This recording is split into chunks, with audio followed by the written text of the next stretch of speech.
modifications. And in all these modifications, you are losing your self-identity. Let us find out your self-identity, who you are, and then you make use of these patterns. You can use them, you can do without them, you can have a new pattern, you can do anything, but first of all, you know yourself. Then you can have bodhicitta. Then you can create a mind of your own.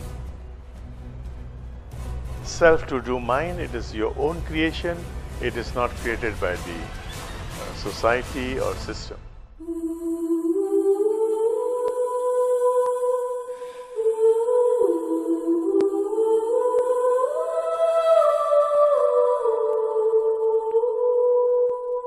There are 5 things.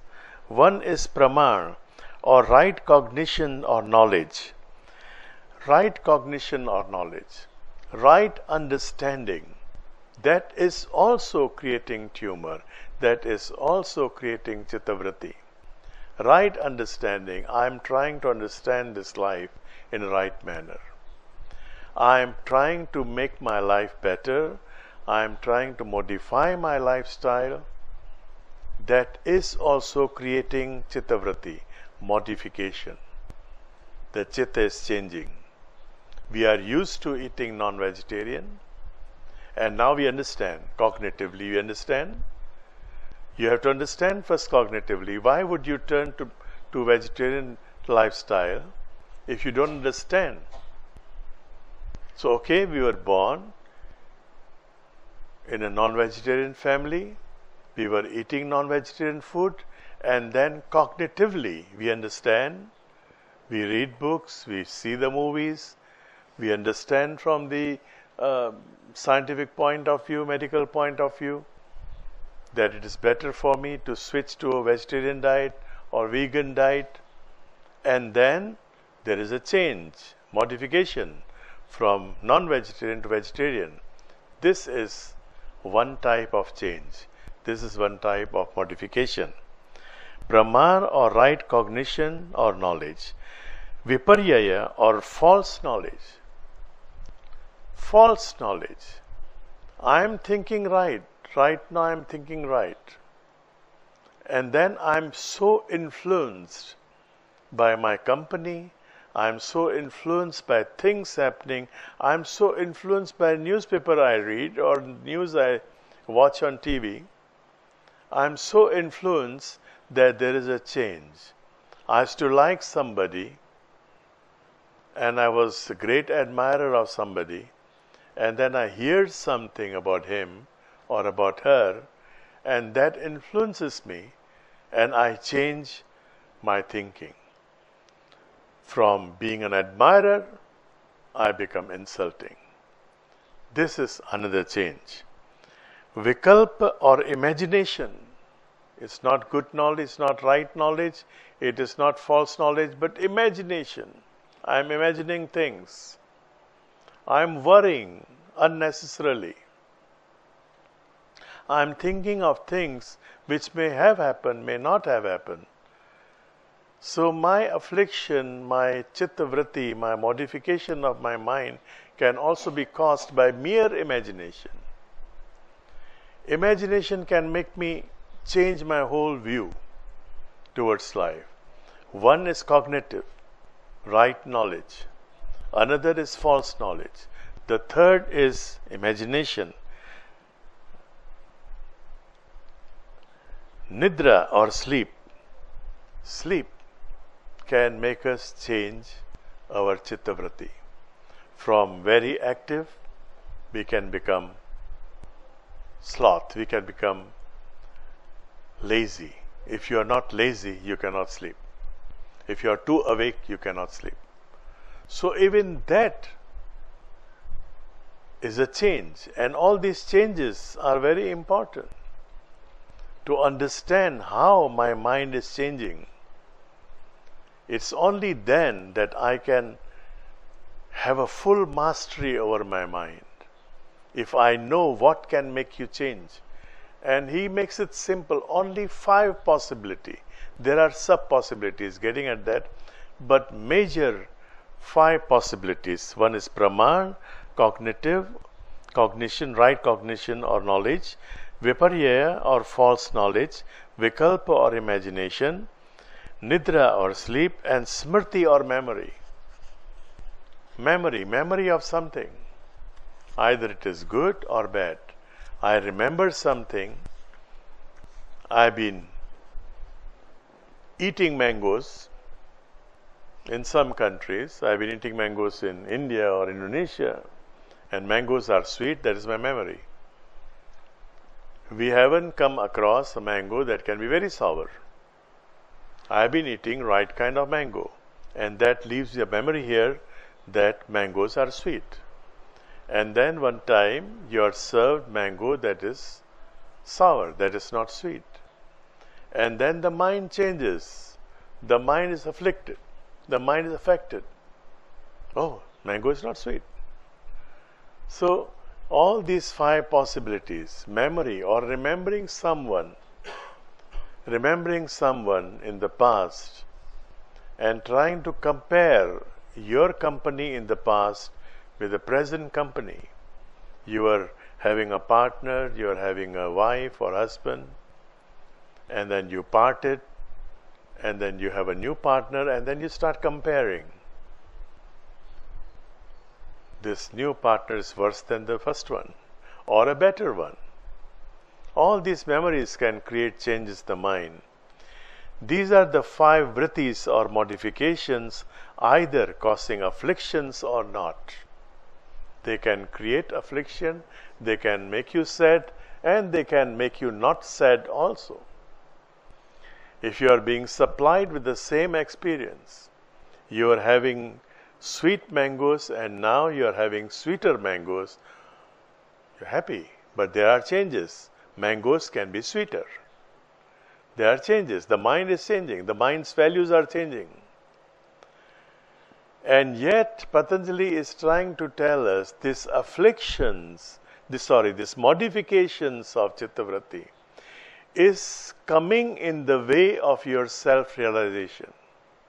You are so affected by the modifications of your mind that you identify yourself with those experiences. You identify yourself with certain definitions, certain values. You cannot find out who you truly are.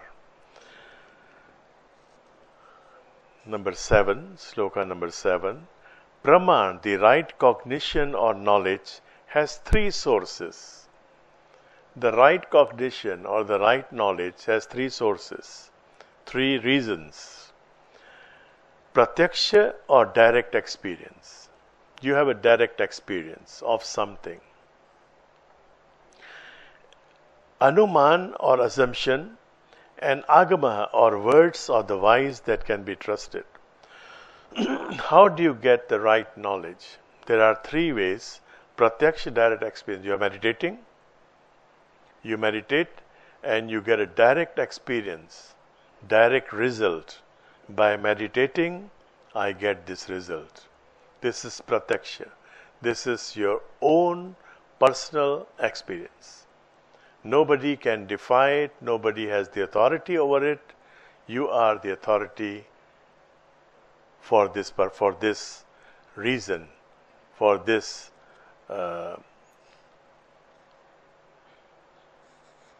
modification. So you are changing, you are having the modification of the mind because of your pratyaksh, because of your direct experience. Because meditation is helping me, so let me meditate every day. Because this food is helping me, let me have this kind of food. Because this food is not helping me, let me not eat this food. So this is direct knowledge. And then anuman or assumption. This is where science comes. Science is not direct knowledge in the beginning. Assumption. It can be a right assumption. It can be a wrong assumption. You may have this assumption based on something. Your system cannot take too much hot, too spicy food. Your system cannot take it, and you have direct experience. So then you assume, at a later date, you assume that all spices are not good for me. Although it may not be all spices not good for you. It could be just few spices which were not good for you. But you assume spicy food is not good for me. Spicy food is not necessarily hot food. Maybe chilies are not good for you. Spicy is not only hot. All kind of herbs, they are spices. So, we assume, anuman, and agama are words of the wise that can be trusted. The wise people, agama. In Indonesian, religion is agama. Agama from Sanskrit. It is the documents based on the words, based on the sage advice of some people in the past. You read something. We are reading Patanjali. This is agama. We are reading Patanjali and we think we can trust him. He cannot be saying nonsense for last 2500 years. And the fact is that yoga, which he introduced, he systematized, there are proofs that yoga is helping. So, based on that, there can be some changes from being not a yogi, not a practicing yogi, you become a practitioner of yoga. That is also a change. Viparya or false knowledge has no base in reality. False knowledge has no base, but it has also the possibility to change our mind. We can start believing in hoax. There are so many things on the net, and you read and read and read over and over. Hitler was saying at one point in his autobiography, even if you are speaking a lie, speak loudly. Speak loudly and say it. After 100 times, people will start believing in you. I keep telling all the advertisement agencies, they should consider Hitler as their grandfather, as their guru. That's what the advertisement is all about. They keep repeating the same thing over and over until we start believing. Sorry.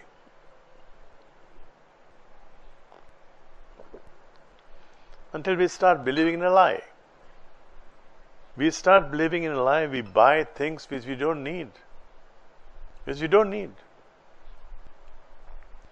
I keep reminding all of us, including I keep reminding myself, lest I forget. All the gadgets that you have, most of them are doing the same work. Your laptop, your smartphone, your iPhone, your iPad, all of these are doing the same work. The difference is in the size. That's it. That's all. And yet we keep adding, buying one after another gadget, because we think life is going to be easier by having a smaller gadget. So we buy a smartphone. And then afterwards we think that, oh, this smartphone, the viewer is not right for me. I must have a bigger viewer. You see how we have been fooled. There was a time just few years ago, all these smartphone companies, they were advertising smaller phone. Now they are advertising bigger phone for a bigger view. And we switch, You'll be surprised. All these, have you ever gone through the phase of VCD? Those discs, yeah? When VCD was being popularized, I don't know how many years it was popular in the West, because in the West, the VHS video cassettes prolonged its life, had a long life. Here, no. After VHS and all that, we went to VCD. And VCD is basically DVD. And when VCD was in the market, DVD was already there. But for 2 years, 3 years, we changed all our collection from VHS to VCD, to change again into DVD 2-3 years later. And now I don't think many of us even buy cassettes or DVDs. We watch on YouTube free of charge. And if you want to download, you can still pay and download a better resolution. All these things, you'll be surprised to know that this video technology was there during the World War II. Germany was using it. Grundig was there. But we were supplied with video technology only in 1970s. And if you still remember, the cartridges would be so big, the size of a Bible, and it would run only for 1 hour. So if you want to watch an Indian movie that is 3 hours, you have to carry 3 cartridges this big. Can you imagine if you have 100 movies, you have 300 Bibles, like 10 encyclopedias, 10 Britannica. And right now, one flash disk can carry 100 movies. So, this is what is happening, how our mind has been bullied time and again. There is no substance. We start believing in lies because they are repeated so often that we start believing in them. Viparyaya or false knowledge has no base or reality. Number 9, knowledge and words without any substance are called vikalpa or imagination. Knowledge and words without any substance. So it's very close. The second and the third one is very close. No substance, words which are repeated. What I've been telling you just now. Verse 8 and 9, both of them are without any substance. One is false knowledge, the other is false knowledge and false words. Add it some more. Words. Repeat it over and over and we start believing. Number 10, modification or changes at the mind core level experienced during sleep or nidra have no substance as well. We sleep and we have dreams. We have dreams. And these dreams have no substance. And yet, the dream can make our day or make us very lousy, make us very bad, in a bad mood the whole day. And we all know the dream has no substance. What is a dream? It is, there is a study that you cannot have a new face in your dream. What the mind does, the mind takes all the possibilities. You have seen my face, okay, and you have seen somebody else's face. The mind is capable of using my eyes and somebody else's cheeks and somebody else's mouth and create a new face, and you feel that you have a new face. You have seen somebody new in your dream. But actually it is mind's modification. It's creating all these things. How many times do we have a dream where time does not matter anymore? From one age, from one time to another time, we are just shifting like a roller coaster, like on a roller coaster ride. And we can be so terrified. Sometimes you have nightmares. We have nightmares. We can be terrified. We can wake up totally traumatized by what we saw in the dream. That can create modification of the mind also. Smriti, number 11. Smriti or memory causes the individual soul or jivatma unable to disconnect or detach itself from the past experiences. Inability to detach from the past experience. Very simple, it looks simple, but a lot of people, they become very, very unhappy. I have a very good friend, and he cannot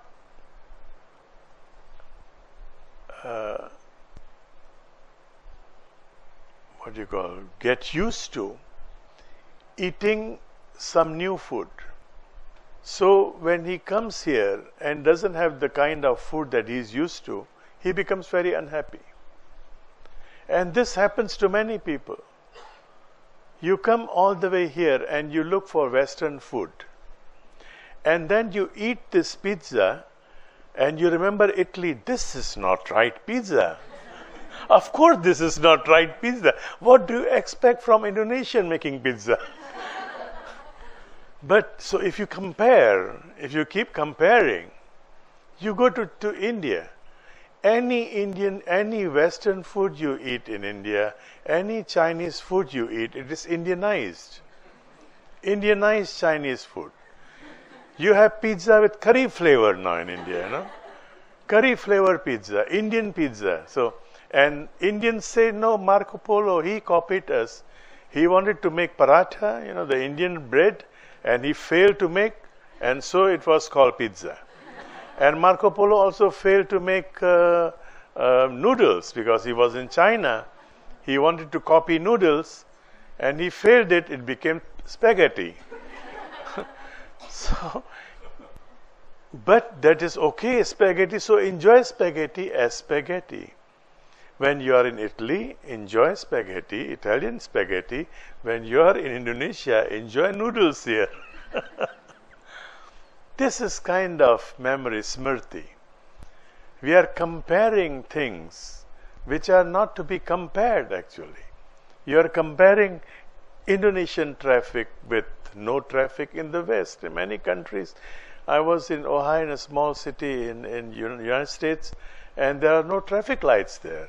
I don't know how many cities are all over Europe or all over Americas where they don't need traffic lights. With a total population of 6,000, few hundred families, you don't need traffic light. Everybody knows everybody. Everybody knows your car. You know their car. You're passing by. No traffic light, no policeman here. Can you imagine no traffic light here? So Smriti, if you keep on comparing, then you become sad. There is a change in your mind. Thank you.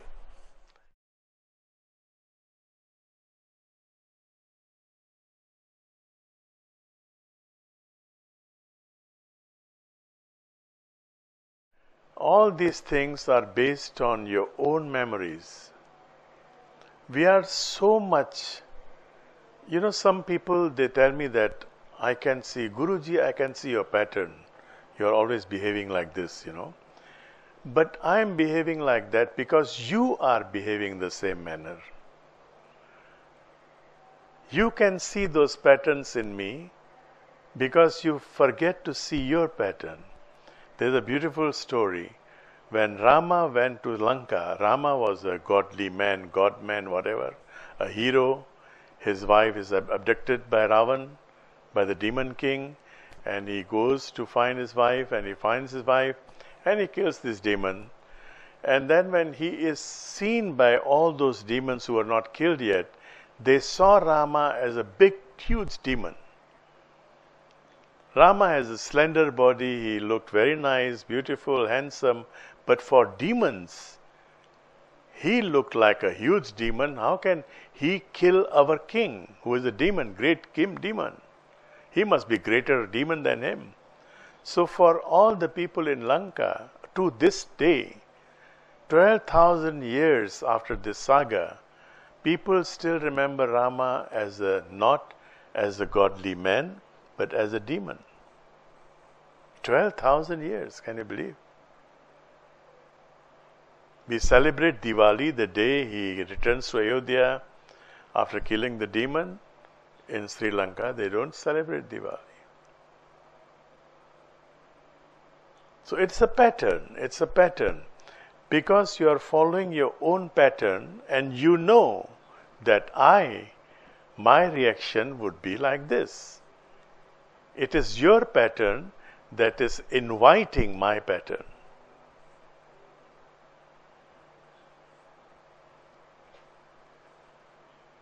Early in the morning, somebody comes to the office And he tells, look, now what the boss will do, he will call me in his office and he'll scold me.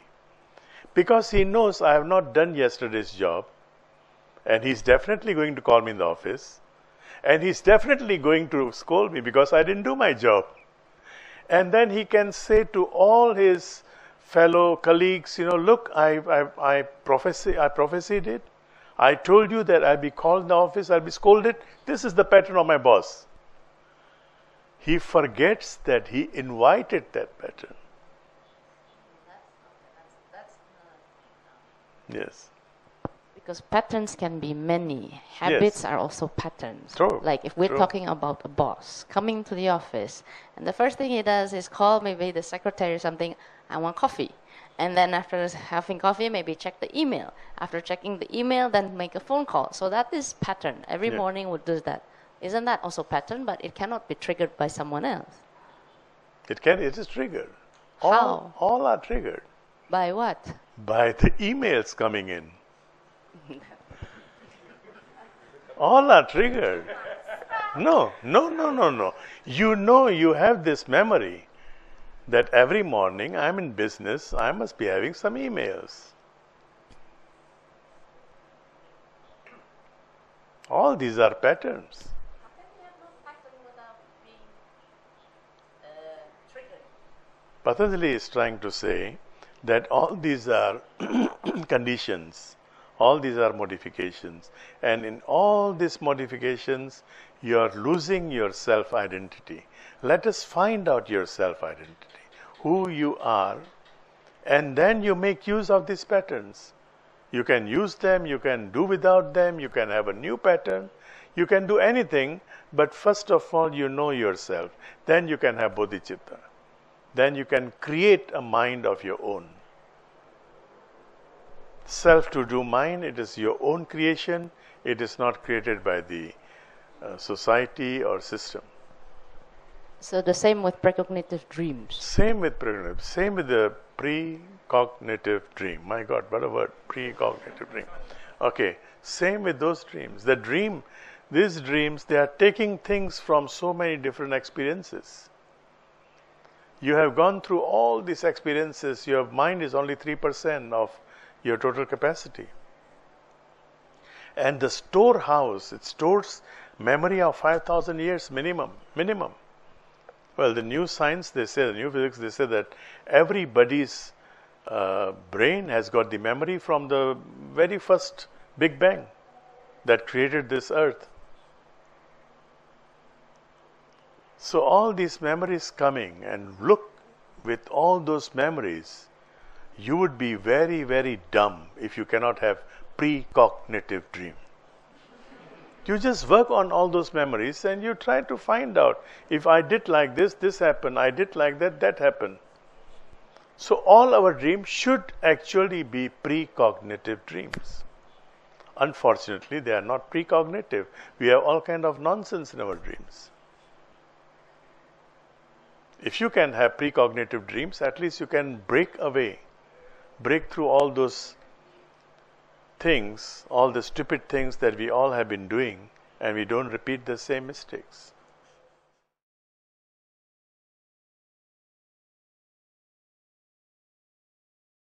No, bodhicitta is not the true self. Bodhicitta is the condition. True self is something else. Bodhicitta is the condition that can happen if you find your true self, and then you can manage a totally different type of mind, a totally different transformed mind, So buddhi, like buddhi, bodhicitta is buddhi. Bodhicitta is buddhi. So that is a state, but that only happens when you start finding your true self, and then you can fix the ingredients accordingly. You know that I can take this much of spices. So when you start making nasi goreng, you fried rice, you have the right amount of chilies, you have the right amount of other herbs, other spices. Right now, we are like in a restaurant where we have no control over what the chef is doing. We are just served this dish and we have to eat this dish.